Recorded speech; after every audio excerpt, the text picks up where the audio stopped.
காலகட்டத்தில் எப்படி இருக்கீங்க? நல்லா இருக்கீங்களா? அநேக நேரத்தில் ஆண்டவர் நம்மளோட ஒரு காரியம் செய்யும் பொழுது, ஐயோ எனக்கு அந்த பலன் கிடையாது, ஐயோ எனக்கு அப்படி செய்ய தெரியாது, எனக்கு பேச சரியாக வராதே, எனக்கு ரொம்ப திக்கி திக்கி பேசுவேன், எனக்கு வேகமாக ஓட முடியாது அப்படி சொல்லி ஏதாவது ஒரு காரணத்தை சொல்லி நம்ம ஆண்டவர் சொன்ன வேலையை செய்யாமல் அநேகமாக அந்த ஊழியம் செய்கிறதுக்காக வர்றவங்க பார்த்தீங்களா இப்படி காரியத்தை சொல்லி ஓடி போக பார்ப்பாங்க. ஒன்று தெரியுமா? ஆண்டவர் உன்னை கூப்பிடுறாருன்னா உன்னுடைய குறைவுகளை அவர் சரி செய்வார், உனக்கு இருக்க பலவீனங்களை அவர் மாற்றுவார், அவர் தெரிந்தெடுக்கிற எல்லாரையுமே பரிபூர்ணப்படுத்தி பயன்படுத்துவார். அதனால் நீ எனக்கு பேச தெரியாது, எனக்கு எழுத தெரியாது, எனக்கு ஓட தெரியாது, எனக்கு பாட தெரியாது, இப்படி லேம் எக்ஸ்கியூஸ்லாம் சொல்லார. ஆண்டவர் காரியம் சொன்னாங்கன்னா அதுக்கு கீழ்ப்படி. ஓகேயா? பாய்.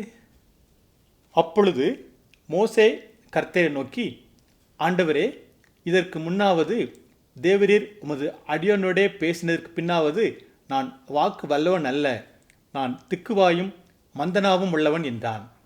யாத்திராகமம் 4:10.